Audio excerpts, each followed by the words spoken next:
Well, look up. No more running from the bad guy. I'ma stare him in the eye like, what's up?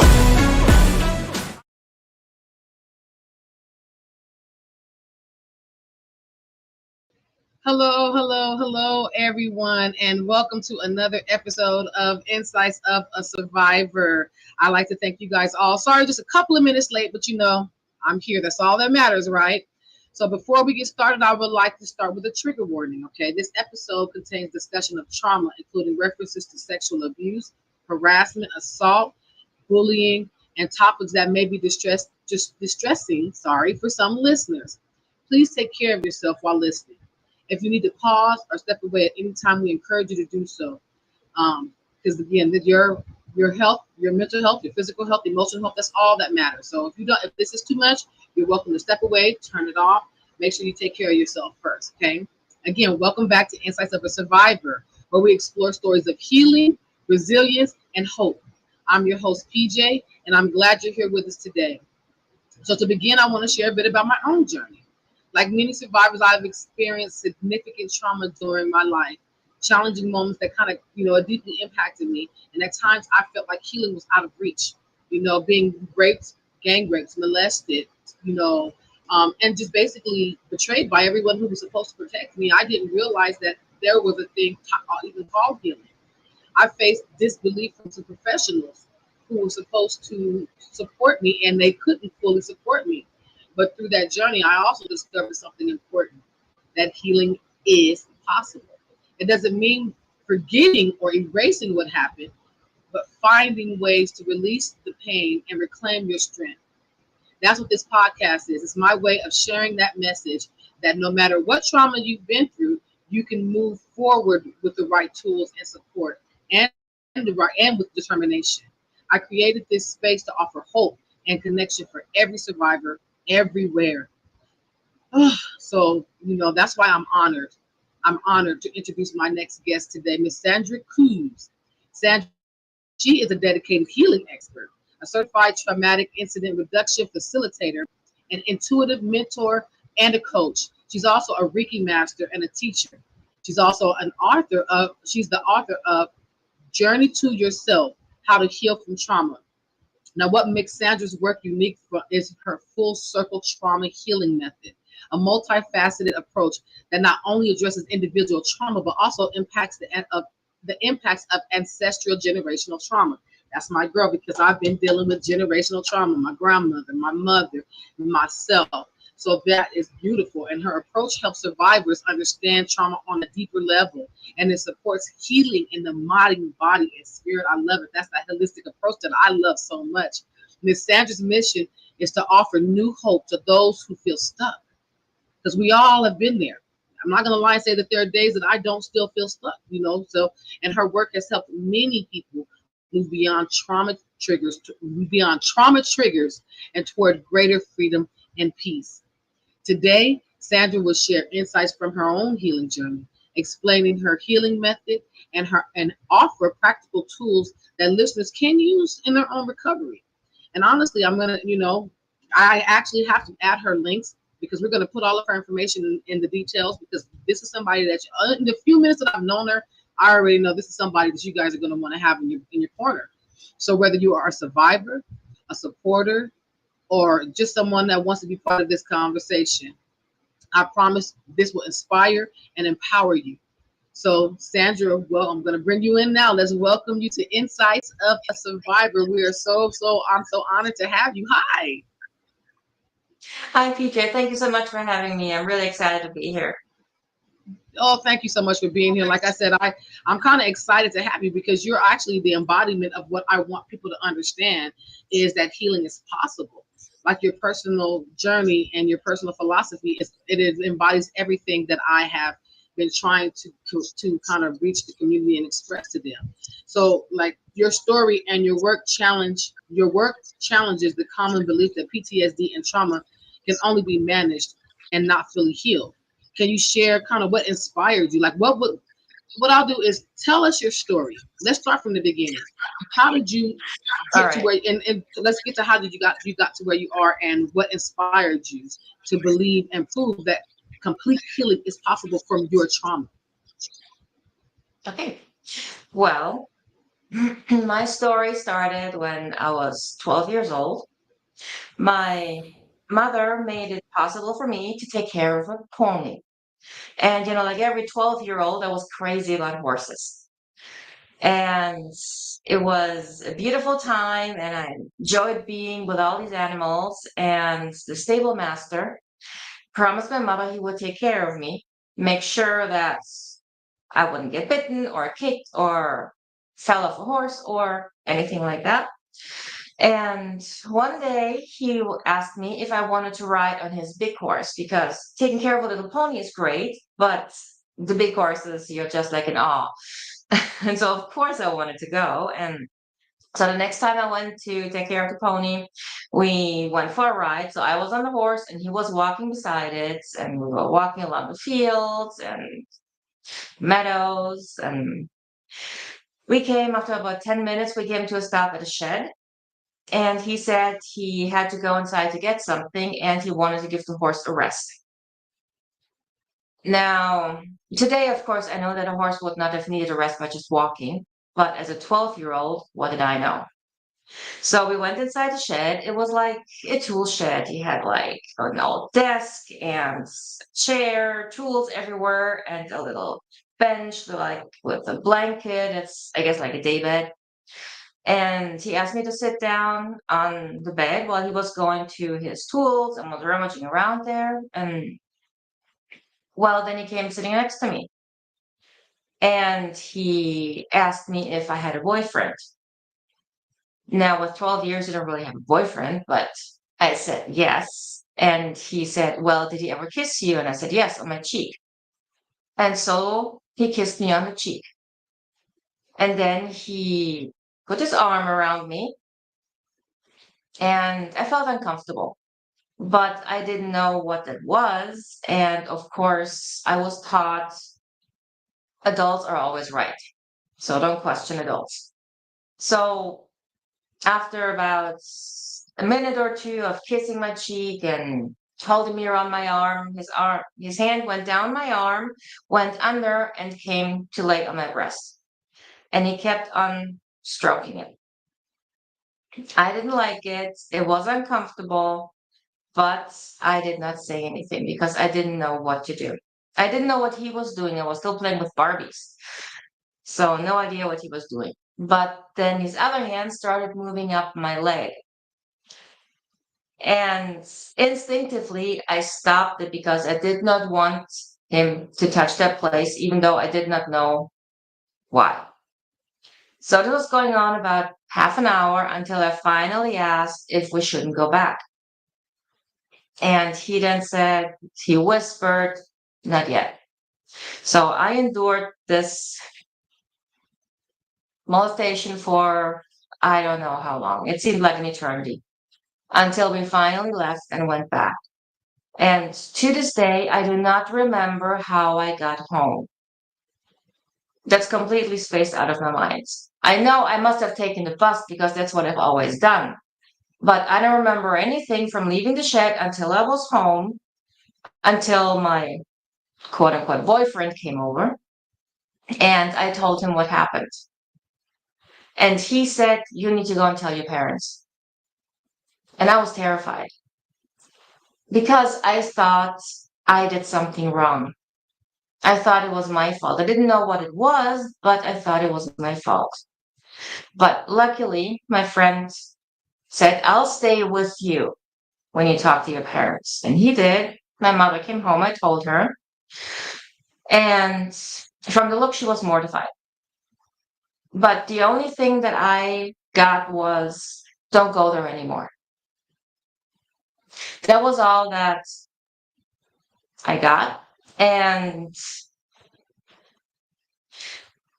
then the next day we went to the stable to pick up my things. The stable master wasn't there, so I assumed that my mother called ahead and made sure he wasn't there. Then I had to wait outside. My mother went inside to get all my things and talk to the owner of the stable.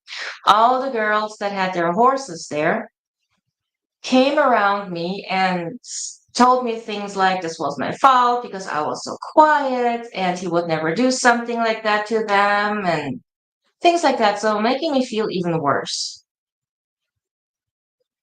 So that was the first story. Then when I was 14, we went hiking in Austria. I should say I grew up in Germany.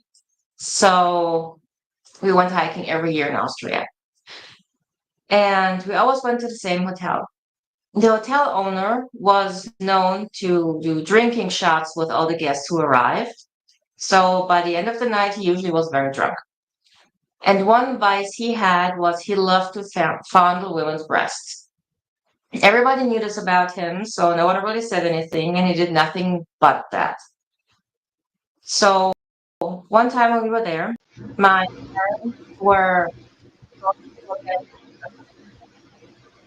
and my sister and I stayed with the owner of the hotel until he came back, and he decided that he wanted to touch the 14-year-old's breast. Now, I still was very young, but I was no longer unaware. So of course I said no and I ran away and for him it was a total joke of chasing me around the house. He never touched me, but he kept on chasing me, trying to get me. Until my parents came home. When I came home, he came back to the hotel. Sorry. So when they came back, I ran to them and told them what happened. And my mother tried to play it down by saying, you can't do this to my daughter. She doesn't understand. You don't mean anything by it. Now, back then, I couldn't believe what I heard. Today, I understand she was trying to keep the peace while protecting me with the best way she could. Then, when I was 16 years old, we had a class at school about sexual assault and where to go when it happened. Up until that point, I had suppressed the two past incidents. But when we had this class, everything came rushing back, and then I understood what had happened. So that was, in a way, re traumatizing because now everything that was suppressed would never go away again. It came back to the surface, and that's where it stayed until I healed. When I was, yeah, shortly after the class, the bullying in school started. I was bullied by at least half of my classmates for about a year. It was like spitballs, like kicking when I was sitting in break and reading, and all those things. And the crescendo was when I wrote a letter to my pen pal telling her that I had my first boyfriend, how excited I was, telling her about it. They stole that letter, made copies, and distributed it throughout the whole school. So this ended about a year later when the teachers finally intervened.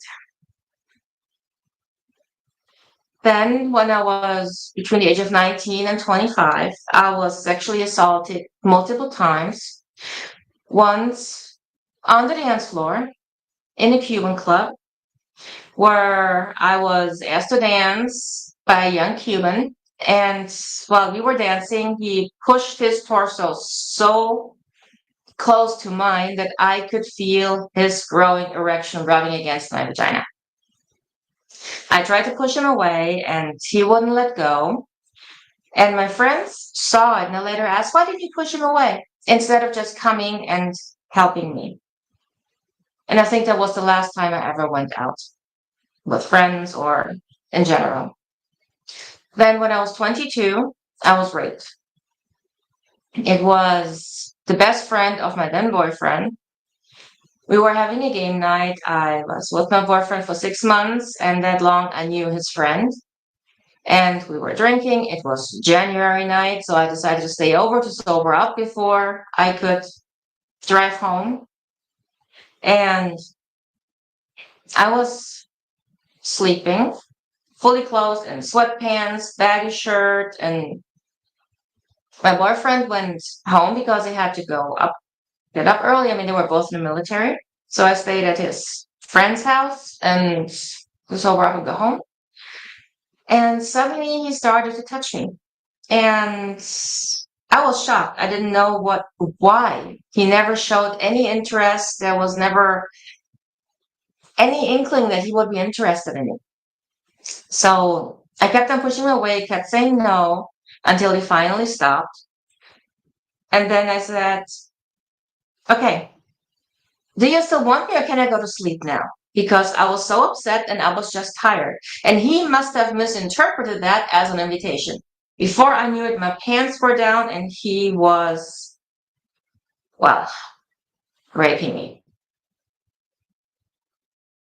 So the next day, I went to my boyfriend.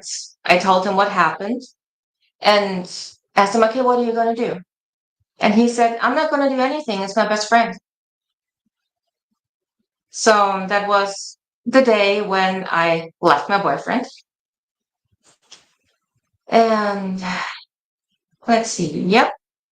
About 2 years after I was raped, I went to see a psychologist because I didn't like the woman I had become. I was used to be happy, outgoing, full of life, and I was just a heap of misery. I didn't like it and I wanted to heal. So I went to see a psychologist, and after my intake session, he dismissed me with the words, I believe you've already worked through it all. What am I supposed to do? He was not trauma informed. Just because I wasn't sitting there bawling my eyes out doesn't mean that I was healed. So that day I hit rock bottom. And then the thing with rock bottom is you have two choices. You can either stay down there or climb back up. Well, I decided I wasn't done with life, so I started climbing back up. And there were two very specific moments that had a huge impact on my healing journey. The first one was very spiritual. And the second one was like an aha moment, a big realization. First time was a friend of mine came over. He was very spiritual. He knew about Reiki and all that energy, and me, nothing. Back then, I had no clue.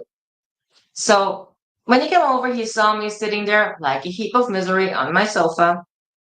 He put his hands on his hips, looked at me with a stern face, and said, "Get a quartz crystal already." And I had no idea what he was talking about.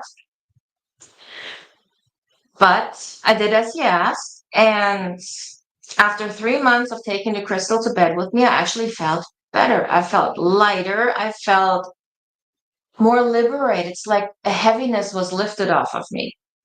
It's like I wasn't healed by any means, but it was a start. That was the beginning of my healing journey and my introduction to spirituality, which in my business now plays a huge role because of this moment. The second part, the aha moment, came from my last boyfriend before I met my husband. When he broke up with me, he said that he was just married to a woman who had mental issues. He didn't want to be dating one. He didn't say this mean. He just stated a fact. But this fact gave me such an aha moment because for the first time, I was looking at myself and what I'm doing in relationships. And I began to realize that I was sabotaging each and every one of them. So if you ever watch the movie How to Lose a Guy in 10 Days, that was me. I could check off almost everything on that list. And then I made the decision that I will not have another relationship until I am the person I want to be in a relationship. I must have done something right because 3 months later, I met my husband. And we're now married 21 years. Beautiful. So, in your journey, you say that an intense trigger can be fully released. How can you explain how trauma triggers work in the body and in the mind, and your method to address them? Because like you use this as an opportunity to go into a spiritual journey, which is funny because I love it. That's kind of what if you see, I have a Reiki behind my bed. I have a Reiki, not a Reiki, Mm. chakra. That's what I have, a chakra crystal, like lined up, laying right over my bed. I understand what you fully mean by the crystals. I love mine is the rose quartz. I have a giant rose quartz this big, like, So I do know what you mean by the cleansing energy of crystals, and how even sleeping with one next to your bed can help. So how did you? Can you explain how those work in your body and your mind and your spirit, and your method on how you address those triggers? Sure.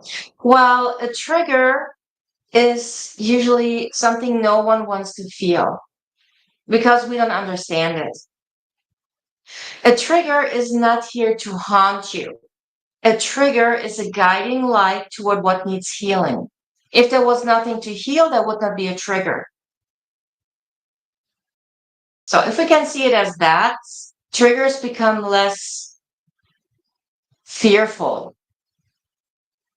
So when we have when we're dealing with a trigger, it's well, it depends on the situation. Let's say you're talking to someone and they're saying something about, oh, I don't know, trying to come up with something. Let's say you were cooking and they said, well, I didn't really like it that much. Just being honest, and then you're getting so triggered because you feel like you're a complete failure. So you know me, Because huh? that's You how know me you, personally. That is a trigger. Like you stuck the nail right in the head with me. If someone tells me my food is horrible or it's not that good, I take it personally. So I would love to hear this analogy. I need to use that one personally. okay. All right.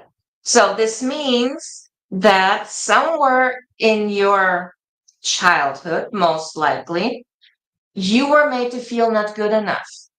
You were made to feel, yeah, like a failure. Not necessarily spot on, but it made you feel like that. Because when you want to make a meal, you are basically,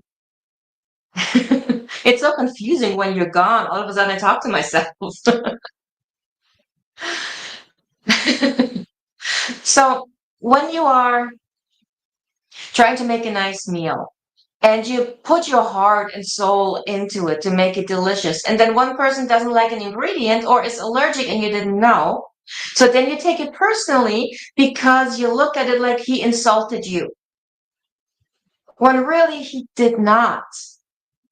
But you're being triggered in this moment because you are made to feel like you felt before.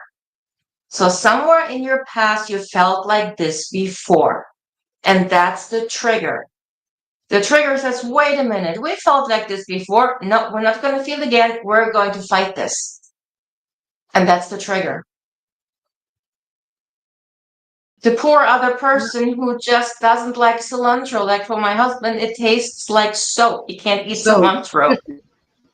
yes. So what can you do? It is what it is. But then the trigger Okay. comes up from something that was already there. A trigger is Hmm. not something new. It's something old, something we haven't healed yet. So in that moment, that guiding light, the trigger says, wait a minute, we felt like this before and it didn't feel good. So this is your opportunity to start following the trigger and figuring out where this happened for the first time so you can understand it and release it for good so that next time you will not be triggered when someone has an issue with your food. Because you say, okay, I'm sorry, I didn't know that. Well, let me know beforehand so next time I can make it right. I love that. I love that. Just and I do know that. Just understand, because first they're not even trying to insult your cooking. They may not just necessarily, like you say, your husband doesn't like cilantro, or like with me, I have so many food allergies I can't even count on my hands.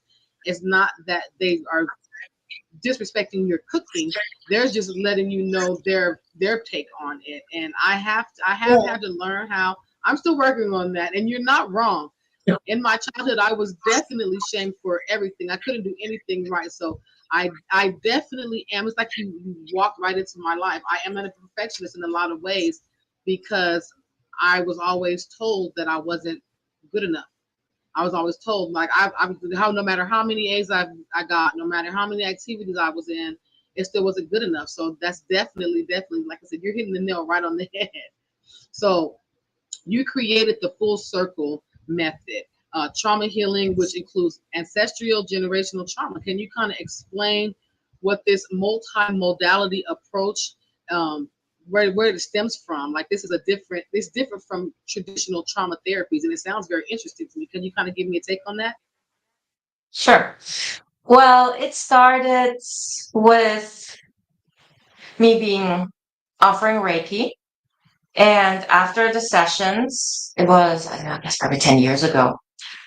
My clients and I were sitting there so I could make sure that they're grounded and they're okay to drive because usually there's a lot of energy movement going on. And they always started telling me about their stories. I didn't ask for it, that just started. And instinctively, I always knew exactly what to say to help them feel better or have a realization that was long before I even thought about going to trauma healing. I was already doing it without knowing it. So, and one thing that almost all of them told me is how unsatisfied they were with their therapies. Some said, well, after 3 to 5 years of therapy, my therapist said, well, I don't know what else to do. I don't know. I can't help you further without giving them any information where to go next. So they were just left like, okay, great. I still don't feel good. So what now? Then others told me, well, I triggered my therapist through my story. And so then I had to help my therapist calm down through in my session. So if my therapist can't handle it, how am I supposed to? And after one of those stories, I was like, this can't be. This can't be it. There has to be a way to heal trauma. The body is self-healing. The body is self-healing on all levels. This includes trauma. We know the body heals a paper cut, a broken bone, anything, but we don't consider that our body can heal trauma. Our body is self-healing. We just got to give it a right environment. And so that was the point where I said, I'm going to find a way to fully heal trauma because there just has to be a way because this is ridiculous. That's how it started. Then I decided, okay, do I want to go into social work, become a therapist? And I was like, no, they have to follow rules. I don't like rules. I like to do my own thing. I'm best when I'm left to my own devices. So I became a certified coach. And while I was studying coaching, I came across a modality called traumatic incident reduction, which is an amazing modality no one has ever heard of. Traumatic incident reduction was created in the same time as EMDR, but EMDR got all the funding and TRR got nothing. That's why no one has ever heard about it. It's an amazing modality specifically designed for trauma and PTSD. And I've seen amazing results with my clients. It's effective, evidence-based, it's gentle and quick. You can release one traumatic event in about 5 sessions. Then I added Reiki to the mix. And then I started to realize that most of the intensity of triggers of PTSD is energy. So as I was doing either trauma coaching or PIR with my clients, I started to pull out energy while they were bringing up the triggers, talking about it. And some were stuck in a PTSD attack that we cleared in about 5 minutes, quickly, just because I added energy to the mix. So, and then I was like, okay, so now we have this, but there is still trauma left. The ancestral, the generational, past life, karmic, all of that is also there. That's also part of trauma. I was like, all right, how do I go about that? So in 2015, I came across a modality called soul realignment, which is in the Akashic records, where you basically help the soul heal. And I'm still practicing that, like most on the side. But from that point, I designed my own modality in the Akashic records for generational and ancestral past life healing. When we think about generational healing, generational is every generation we still know. So about 5 generations back, where people are still alive to talk about it. And anything past those 5 years is ancestral because no one is alive anymore to talk about it. And we can only assume, unless we have like a ledger or something from 10, 15 generations, which no one has today. So then I go into the Akashic records and I clear the trauma that is there at the root. To give you an example, one of my clients, she had back pain in the middle of her back. And no matter to how many doctors she went, everybody said, there is nothing. I don't know what there is. And she said, well, my mother and grandmother had it too in the same spot. And I was like, well, that's a pattern. Where there's a pattern, there's a place of origin. So when we see a pattern that goes through the ancestral line, there is a root issue. So in this case, it was about 10 generations past, and it was a husband and a wife. The husband was very abusive.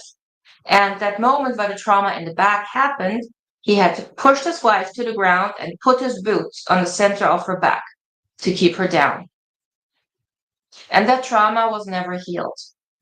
Now, as I went in the Akashic Records and cleared that trauma for my client, 3 days later, she calls me and says, I have no back pain. It's gone.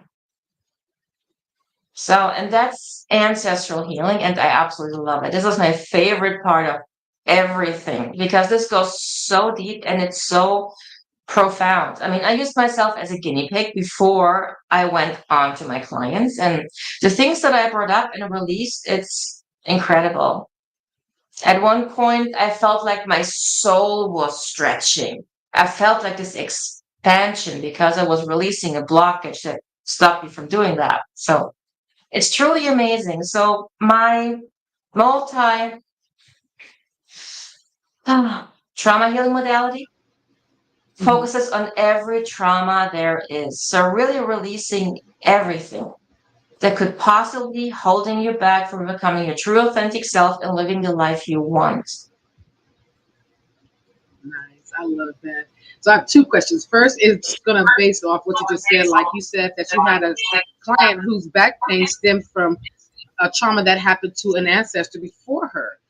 Does that have to also, can it also be something that is emotional? Like addiction runs really hard on my mother's side of the family, like alcohol, drugs, but generational trauma also stems in sexual abuse. My grandmother was Yeah. sexually abused. I'm sure her mother was sexually abused. My mother was sexually abused. I was sexually abused. And I kept my daughter in a bubble to keep her safe from it. But you can only keep them as safe because she's an adult now. So things happen in adult life that we can't have any control over. But there's this addiction issue, and then there's also the anger.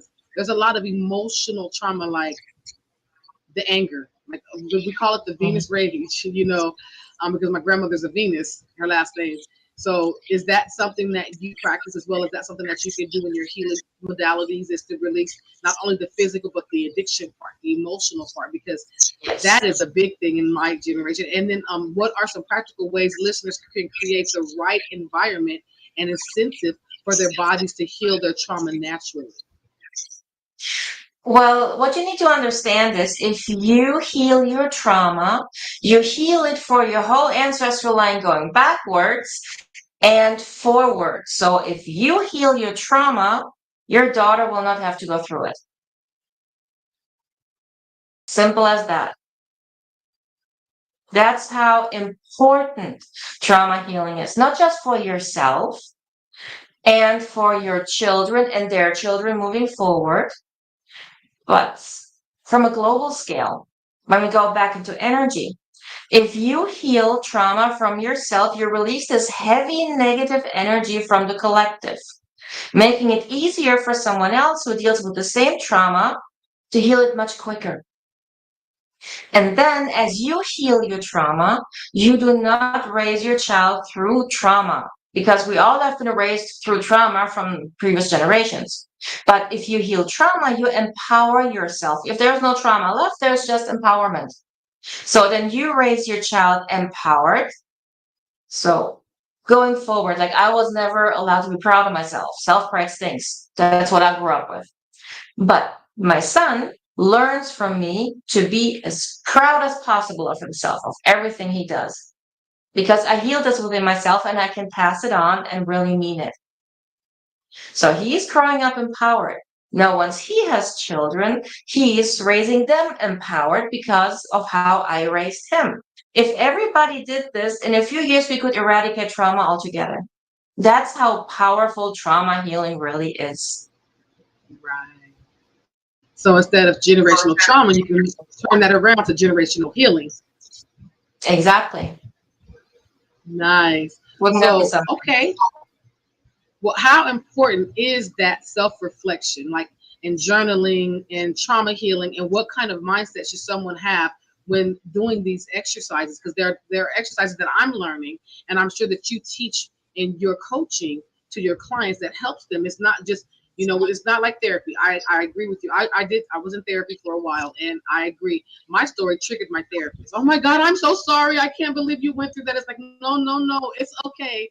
That wasn't me, and so what kind of mindset should someone have when they're doing these exercises? Because in the beginning, I'm not gonna lie, I'm like, this isn't working for me. I had to do it for a long time, over and over and over and over, and it can be discouraging if you don't see. And people want immediate results when they are struggling with trauma, and that's not. It takes, like you said, a broken bone is not going to heal the day after you break it. It's going to take some time. And Right. what mindset should someone have when they're doing those healing exercises? I know I talk a lot. I'm sorry. There you go. So Okay. Well, yes, trauma healing takes time. Think about how long ago it happened, for how long you suppressed it, and now it's coming to the surface, and now you have to deal with it. Well, it's going to take some time. Now, I always joke with my clients and tell them, well, I want to spend as little time as possible with you, you know, because I move them through trauma as quickly as we can. But you have to be ready for it. So if you're stuck in deep trauma and you say, well, I should go to therapy so the therapist can fix me, you're not ready to heal. You expect someone else to do the work. And while we're guiding you, you're doing most of the work because it went in, so you have to release it to come out. That's how you let go of trauma. So no one is fixing you because there's nothing to fix. You are not broken, you're temporarily misaligned. That's all.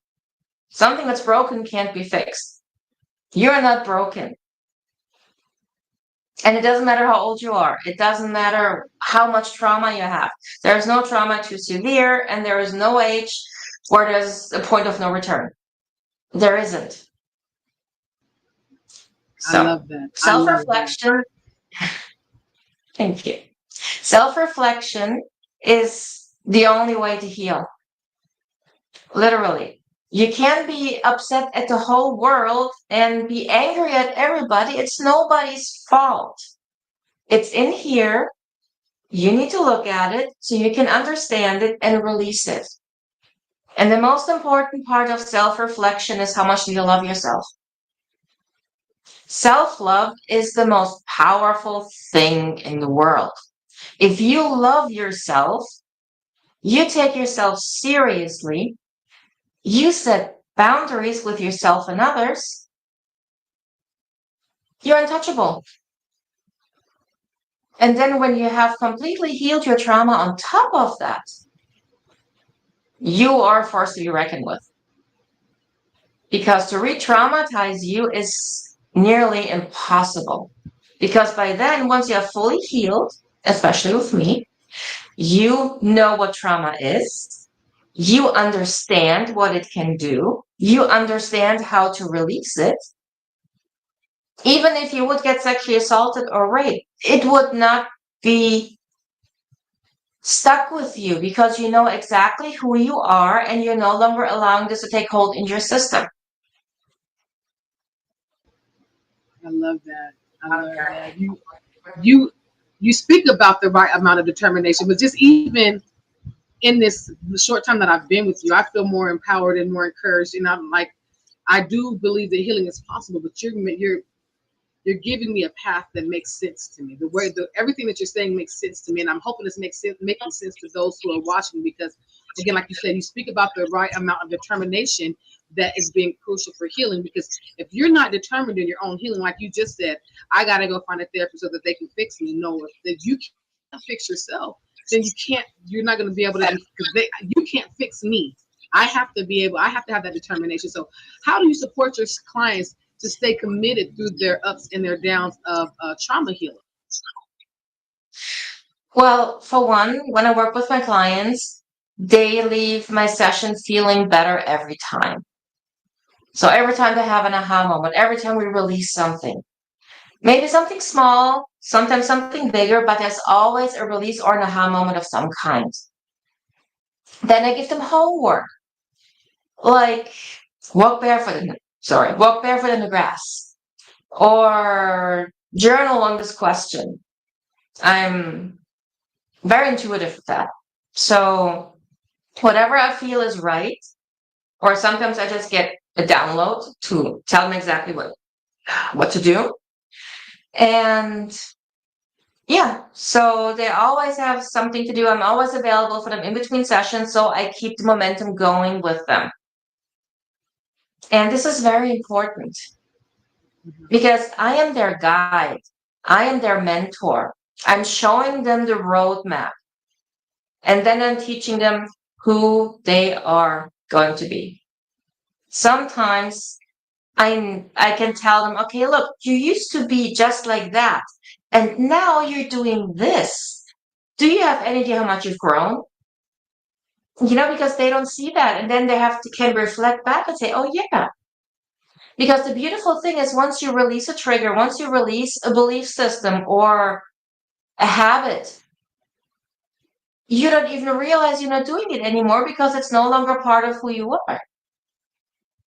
You just behave differently, and that's the new normal without you realizing that. You may talk different. You may stand taller. You may suddenly not stutter anymore when you talk to someone and you feel overwhelmed. You may speak your mind all of a sudden, or just have a quick answer where normally you would have to think 5 minutes before you knew what to say. And you don't realize it because that's a new normal for you.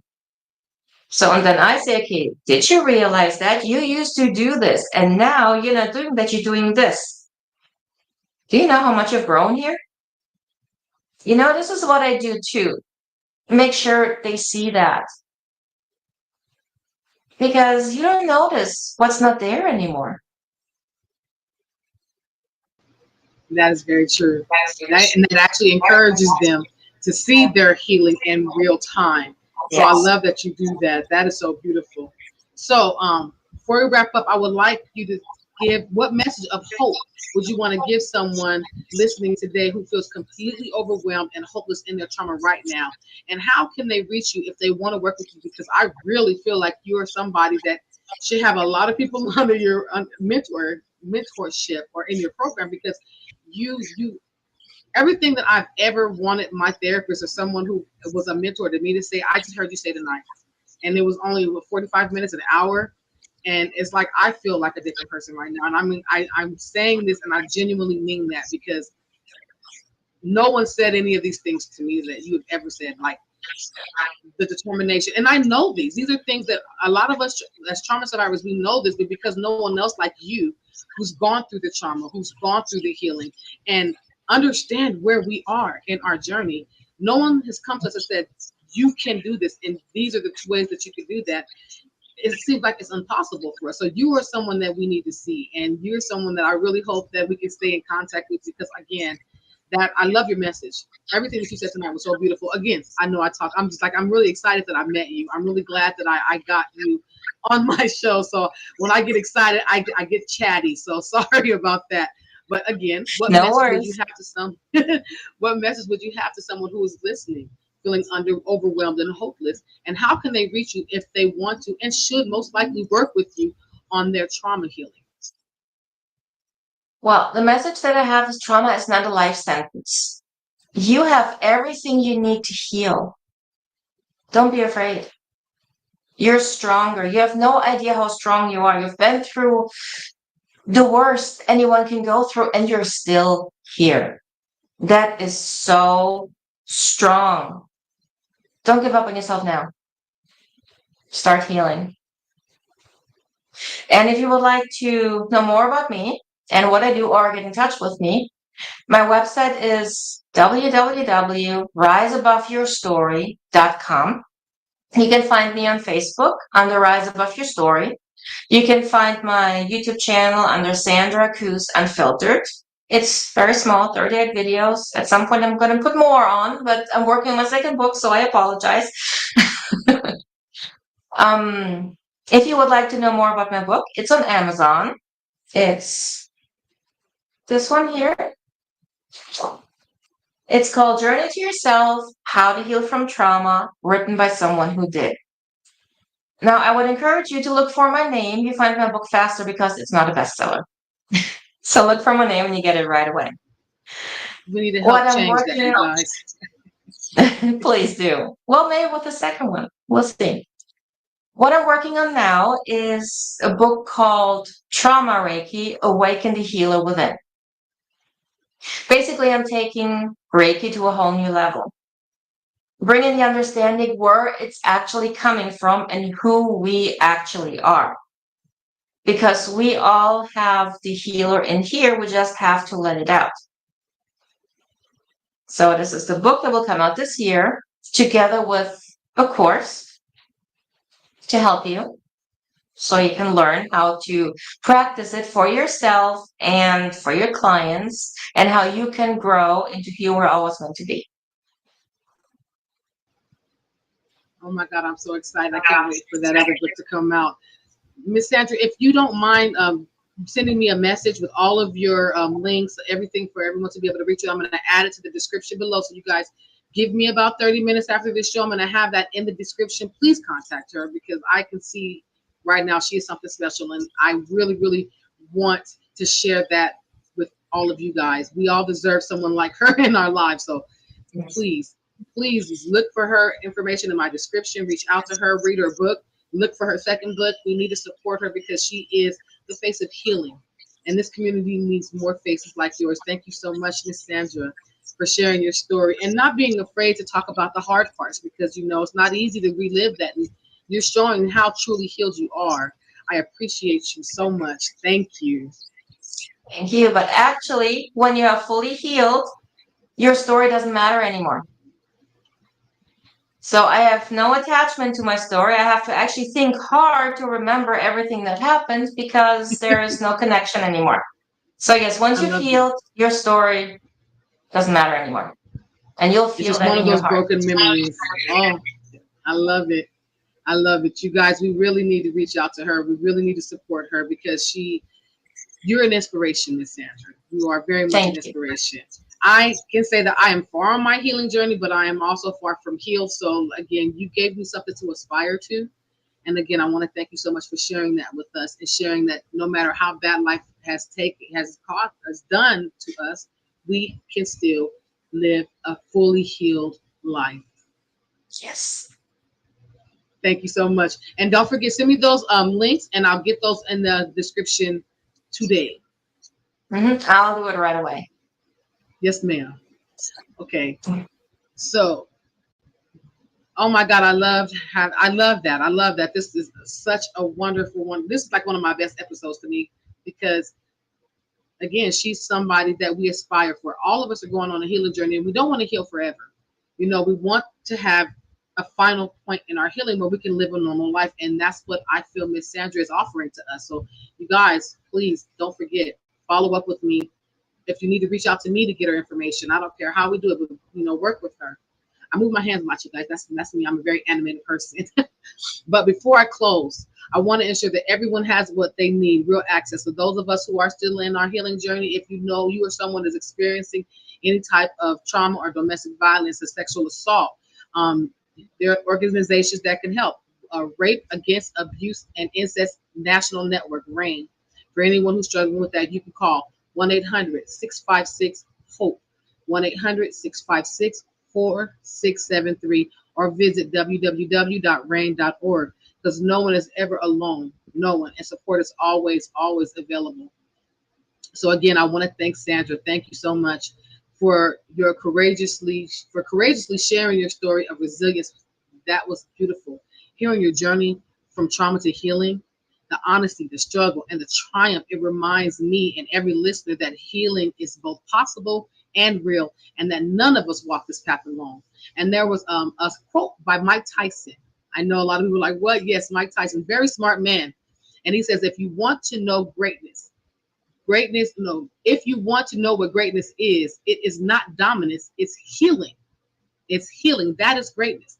Let that settle for a moment. Just let that sit. This is one of the strongest men in the world who's saying dominance is not greatness. Healing is.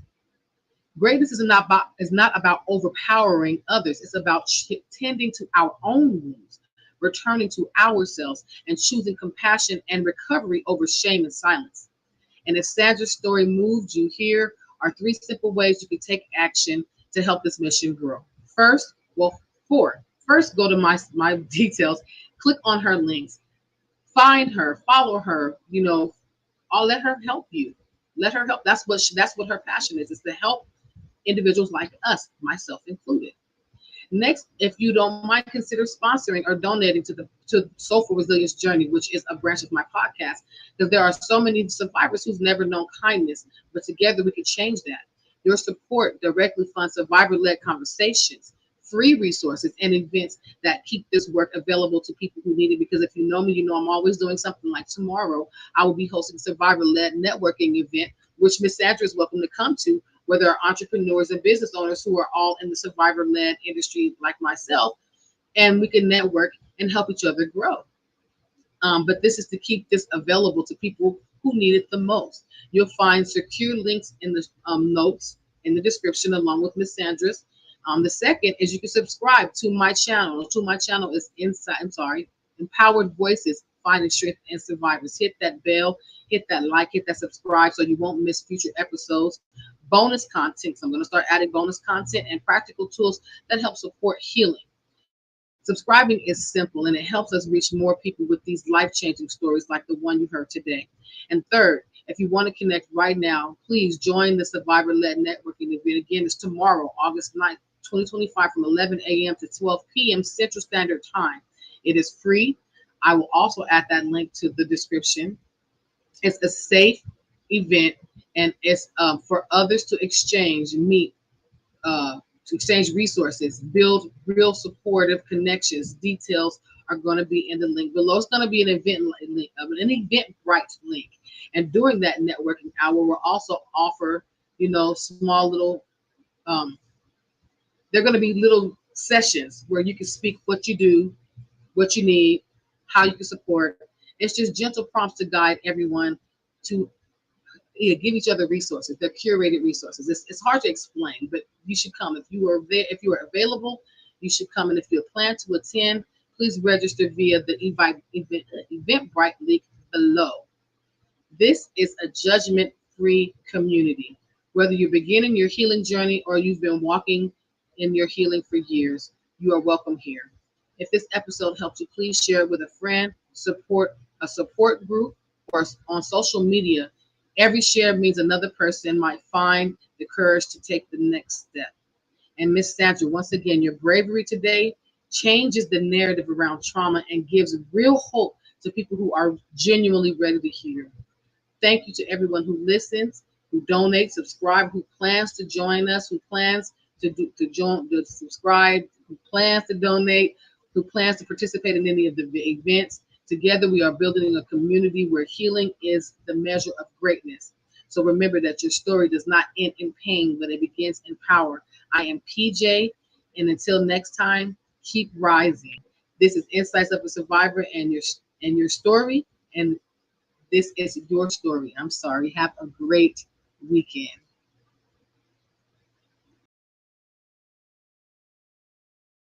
Heard you looking for a hero. Well, look up. No more running from the bad guy. I'ma stare him in the eye like, what's up? I know the journey got hard for a minute, but I ain't giving this up. Yeah, I got the heart of a champion. If I get knocked down, I get